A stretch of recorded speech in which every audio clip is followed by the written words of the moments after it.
What's up, guys? This is the script for the short form content offer. Let's dive right in so you guys can start closing some deals and printing some cash. So the intro is very, very simple. I keep this intro the same no matter what offer I sell. Also, like I've coached many people in different offers that they've sold, and the intro has always been the same. It just works really, really well. It's a very simple intro, right? Morning, John. This is Hassan Chada. How's it going? They're gonna say it's going pretty good. Where are you calling from? I'm calling from the States. Nice one. I'm calling from Canada. Does anybody else need to be present on this call, like any business partners, or will it just be the two of us? It's just going to be the two of us. Nice one. So for today's call, we got a little under 45 minutes to get started. Shall we dive right in? The reason this works really, really well, guys, again, I made a reel on this on IG as well. The reason this works really well, guys, is because instantly when you say this, first of all, you've taken 30 seconds to get started. You haven't built any fake rapport. You've gone right to the point, and they see that. They see like, okay, we are operating on this guy's time. He's right to the point. He's very concise, and they will have instant respect for you immediately. And you've already built like high delta status within like literally the first 30 seconds of the call. The biggest mistake that beginners make is they ask, way too many questions about like, oh, where are you calling from? Okay, nice. Like, what's the weather like there? Haha. How are you finding it? Yeah, I want to visit there someday. Like, guys, they can see through it. Okay. Like, it's very, very obvious when somebody's trying to build fake rapport and they're trying to get you to like them. So don't ever do that. Just keep it very, very simple. And it's going to work exponentially better. Then what I have is like the qualifying process here, right? Which is, so John, what was it that specifically piqued your interest in jumping on a call today? Obviously we reached out to you on IG. We sent out a Loom. What was it about the Loom that like specifically piqued your interest in jumping on a call today? Right. The reason that you always want to touch base on like the method actually used is because you want to personalize it, and it's gonna basically give them a reminder of like why they even hopped on the call in the first place. So for example, if you guys use like a Loom and like the Loom, then already instantly they're gonna be like, yeah, the Loom was very informative and they were like what you had. So I want to jump on the call to see what you guys do. And again, it's just a reminder to again set the tone that like you already have the advantage. They have something that you want, and they hopped on the call for that reason specifically, right? So you've already like set the base and you've already set the expectations of the call essentially. From there, I basically have got it. Now, obviously, you filled out a questionnaire before jumping on a call today. I was taking a look at your offer, and from my understanding, explain what you know about their offer. Guys, this is so fucking important. The biggest mistake that people make is like, they're just like, yeah, so can you tell me about what your offer looks like? This is stupid because when you say this, you show them that you haven't even done your due diligence. You're showing them that you haven't even done your homework. Guys, if they filled something out about their offer, mention that. Mention the brief understanding that you have about their offer, and then just get them to expand on it, because that shows them that you have done your homework, you have done your due diligence, and you're here again to basically prescribe them a solution. Okay, so doing this is going to set the expectation correct as well. So make sure that you make a few brief comments. Now, if for some reason the prospect was just like, I don't know, like lazy, and he put this little thing right here to just like bypass the actual question, then what you can say is you can be like, yeah, so obviously we had a questionnaire for you to fill out, although you left a little dash on there, so wasn't really able to get an understanding of what your offer looks like. Can you dive right into essentially what it looks like from A to Z? Still make that comment, right? To show them that naturally you would have done your homework, but you didn't get the chance to because they themselves didn't put in their answer. Okay. Again, it just shows them that you're a person who like takes what you do very, very serious. From there, you're gonna get them to basically like run you through what the offer looks like, and then you want to ask them like, can you run me through exactly who you're targeting from A to Z? Make sure that you understand who their target audience is, and then also understand their acquisition process, right? Understand how many calls they're booking within the week, what their show up rate is, what their qualified rate is. The reason that this is important is even though you guys are not selling an acquisition system, it's important because you want to sell this offer as an anchor to them eventually getting more calls booked in. Reason behind that is because the argument of your offer, guys, is when you create short form content for them, they get more eyeballs. Why do these people want more eyeballs? They don't want more eyeballs to get more likes and comments. They want them to get more appointments booked in because they will make more money, right? So essentially what you're selling them is you're selling them the idea of the more content that is produced, the more eyeballs they get, the more calls will get booked in, the more money their business will essentially make. That is your sales argument essentially here, right? And so in order to figure that out, in order to essentially figure out what their process looks like, in order for them to understand what you're doing here, you have to ask them the right questions, right? So ask them how many calls are currently booking in, what the show up rate is, what the qualified rate is. And then from there, you want to ask them if they're currently putting out content for their offer. Okay. So from there, they're going to give you, obviously like a yes or no. And from there, you want to figure out like, if they say no, then you want to ask them like, all right, got it. And like, out of curiosity, what has stopped you from putting out content?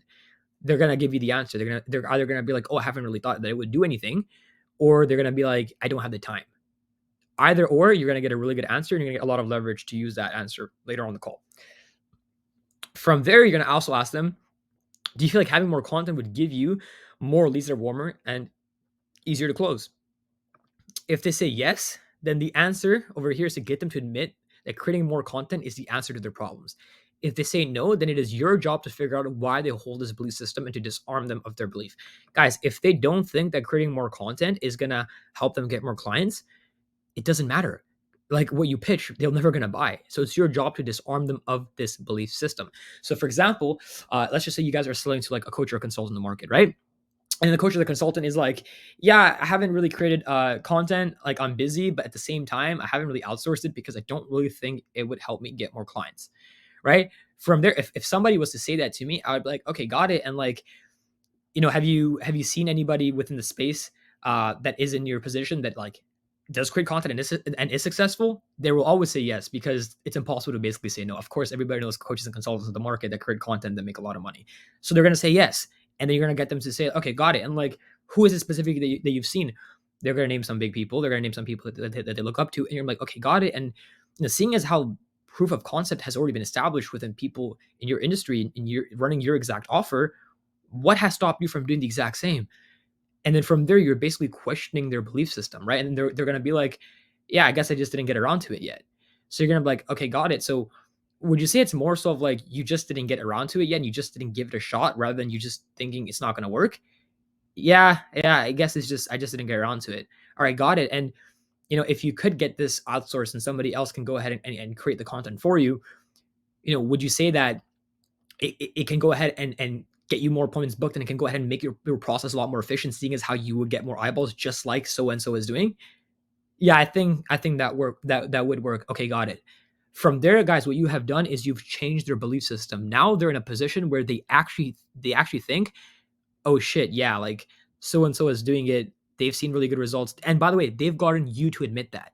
Keep that in mind. You understand, guys, that throughout this entire process, you have never said, oh, Serge is creating content, Iman's creating content, Kai Bax is creating content, Hamy's creating content, so and so is creating content. Why aren't you creating content? That is confrontational. You get them to fucking admit that people are creating content and they're stupid for not doing it themselves. You get them to admit that. When they themselves admit it, they themselves are gonna be like questioning their own belief system, and they're gonna be like, oh shit, like, why am I not creating content if people in my space are already doing the exact same thing? One more thing, guys, is come prepared, right? So if you are selling to like a sales coach, the short form content offer, or if you guys are selling to like a fitness coach, or maybe you guys are selling to like somebody that sells acquisition systems, find their competitors and on the call, show them afterwards that they are also creating content, just so it can further drill it really home how much they're actually missing out on. From there, you guys want to figure out like what their current revenue looks like and what the revenue goal is within the next 3 to 6 months. And then from there, what you want to do is you want to be like, got it. And seeing how content is an important play when it comes to scaling your business, let's talk about your current output. Do you feel like the current output you have is enough to help you scale from X to X? Keep in mind that at this point, they have already admitted to you that they need to outsource content, that they need to create more content. This is something they already hold true. So this is just like really just basically like nailing the coffin in, right? This is just really putting in the final nail down. And then obviously they're gonna say no, right? They're gonna say no over here. And then you want to be like, all right, got it. And would you say having enough content put out without you having to spend hours per day can be the answer to this problem? They're gonna say yes.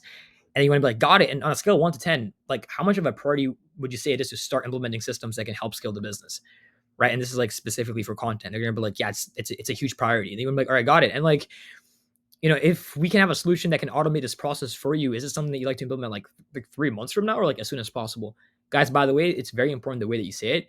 So if you guys say like, oh, is it important to implement this like 3 months from now or as soon as possible? That's not gonna work. Okay, so make sure that you say it like, I got it. And is this something you want to implement like 3 months from now, or as soon as possible? You're gonna get them to say as soon as possible. If they say 3 months from now, that's a problem because they're not gonna buy, and you got to disarm that. So you want to make sure that they say as soon as possible, because you basically want to get buy-in, right? And then from there, you're gonna be like, this is like the wrapping up the pitch, right? So it's okay. Well, I'm pretty clear on your situation. Is there anything else we haven't gone through that you feel would be relevant to dive into? They're gonna say if there is, if there's not, whatever. Then you move on. And then you can just basically go from here. Like, cool, I feel like I have a comprehensive understanding of how your current situation. I feel like I have a comprehensive understanding of your current situation. I'll go ahead and share my screen, and we can discuss exactly what we can do for you. Before I do that, I'd like to provide you with a little more context on the history of our company. So this is basically when you guys start flexing. Now, I know a lot of you guys don't really have case studies yet. What you want to do though is, like, when you guys do outsource this to whoever it is that you're gonna be working with, you want to make sure that they can go ahead and like provide you with some of those case studies. It's very, very important, guys, because I'm telling you right now, selling is not going to be easy without case studies. Yeah, I'm really good at what I do, but I would not be able to sell without case studies. I'll be honest, right? It doesn't matter. At the end of the day, people want to feel secure. So very, very important to have case studies at hand, right? But this is basically the chance for you to like have a 20-second, 30-second, 1 minute summary max, where you're basically just, flexing a little bit, showing off a little bit, and showing them that you're competent. From there, you want to basically be like, with that being said, let's dive in. And you want to go ahead and like share your screen. And then that's basically like when you go ahead and you show your process. So make sure, guys, that you have a pitch deck for this. If you don't have a pitch deck, you will not close deals and you're wasting your time and the prospect's time. So please make sure that you guys have a pitch deck created. Very, very, very important. What I also have is like probing questions that you guys can use in the discovery phase. So questions are like, can you tell me a little bit more about that? Can you provide me some more context? What do you mean when you say XYZ? How come? Do you, I guess, do you like it? Why? What? Why do you say? This is very, very important, because one thing that you guys can understand is that in sales, you will have golden opportunities to like basically extract information, and you can't fuck up, right? It's like it's a very small time period that you have to strike. You have to strike the iron while it's hot, and these are questions that you can use as like probing ones, right? Very, very good ones. And then also what I have over here, let me just go down. Let me just delete this. I believe I wrote this here twice. Yeah, I'll delete this after when I paste the final script. Anyway, then over here, what I have is like, once you're done presenting, you want to basically just wrap it up. John, that about sums everything up. I know that this call was long. If it's long, then say it was long. But I wanted to make sure I did my due diligence by not leaving anything out. If you have any questions about anything, or if something was not clear, I would be more than happy to clarify. Okay, so this is basically like when you get them to ask you any questions, if they have any questions around anything.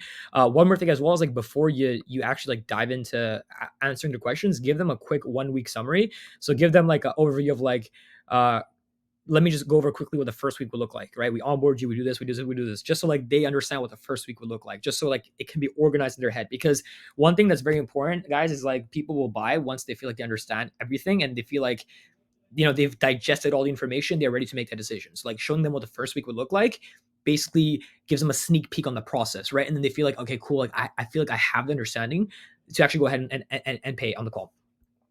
And then also, over here, I just have like the way to figure out if they have any underlying objections that are hidden. So any like smokescreen objections or anything. The way to do that is you just ask them to like rate it from like 1 to 10, which would be your process. So I say like, all right, got it. And just a quick question for you: if you had to like rate our solution from like a scale of like 1 to 10, with 1 being, this is dog shit, this is horrible, or 10 being like, okay, I can see how this is going to go ahead and help me with XYZ. XYZ, guys, is their summarification, which is like what they need. So in this, it would just be like, or 10 being, okay, I can see how this is going to go ahead and like get me a ton of more eyeballs, a ton of more attention. So get me more appointments booked in. And it's going to go ahead and get me a lot more engagement, which is then going to translate again to increasing revenue within the business. What does that look like from a scale of 1 to 10? You want to make sure that they say 10 always. If they say it's an 8, if they say it's a 9, if they say it's a 7, you want to ask them, all right, got it. And like, what would take this from a 7 to a 10? What would take this from an 8 to a 10? What would take this from a 9 to a 10? If they say it's a 10, then ask them, why is it a 10? The reason that you want to say that is because it's then going to go ahead and get them to have a bias to buy, because they're going to start convincing themselves why it is a 10, right? So the way that you do that is like, let's just say it's a 10. You're going to be like, oh, I'm flattered, honestly. But out of curiosity, why a 10, right? And then they're going to go ahead and tell you why it's a 10, which is really good. And then from there, once like you do get an objection, right, which is if it's not a 10, you isolate that objection. And then from there, you basically go ahead and you close the deal, guys. And that's about it. Few more bonuses that I really wanted to include here for just objection handling. I'm gonna get either myself or Joseph to build out like an objection handling cheat sheet in a bit. But a way to like handle some objections is like, if they say they want to think about it, you want to figure out like what it is specifically that they want to think about. So you want to be like, all right, got it. And like, in terms of what you want to think about, would that more so be like, it's specific to the actual price, or does it have to do something with the actual process? And then from there, you want to figure out what the actual objection is. If they say it's like, if it's a process, you obviously want to go over it. If it's the price, then you want to figure out what it is about the price that is causing them uncertainty, right? Once you guys get them 90% there, this is something called a bladder close. It works really, really well. Like I've tried this a few times and it's worked really, really well. But again, only do this if they're like 90% there, right? So what I like to say is, let's just say they're like, yeah, I'm like 90% there, but I just need like, just give me like a day to just think about it. I'll get back to you end of day. I'm like, hey, I get it. That's fine. I actually got to use the washroom real quick, and I'll be back in 5 minutes. Right? How about I come back in 5 minutes and you just give me a very honest yes or no? Does that sound fair? They're gonna go ahead and they're gonna say yes. I'm gonna come back, and then obviously I'm not at the washroom. I'm just gonna be like standing outside my door or some shit. Um, I'm gonna come back, and very high chance that they're gonna say yes. I started doing this like a month ago, and I've closed 4 or 5 deals doing it, guys. So it works. It works really, really well. So definitely go ahead and test it out. Another one is if they're very apprehensive, then you want to just be like, "Hey, Josh, just an honest question, right? Yeah, sure, Hassan. What's the question? If you did make a decision today, what's the worst that can happen, man?" Right? And then they're gonna be like, "Yeah, like I don't think anything too bad would happen. Like, would you go homeless, or would it be tough? Would it be tight? Yeah, I mean, it wouldn't be that bad. All right, got it." And seeing as how it wouldn't really be too much of a big deal, what's stopping you from making the decision today? And then they're gonna really confront and realize, oh, it's not really that bad. And then that's also another way to get them to say yes. But just want to give you guys a little sneak peek in terms of how to handle some objections. Obviously, that's an entirely different topic that like deserves its own document, its own video. So I'll go ahead and get that created. But yeah, I hope that you guys enjoyed this one. Apologies for like a little typo here. I actually included this in the header, so I'll get that removed for the final iteration of the script. There we go. And yeah, guys, close some deals and enjoy. See you guys soon.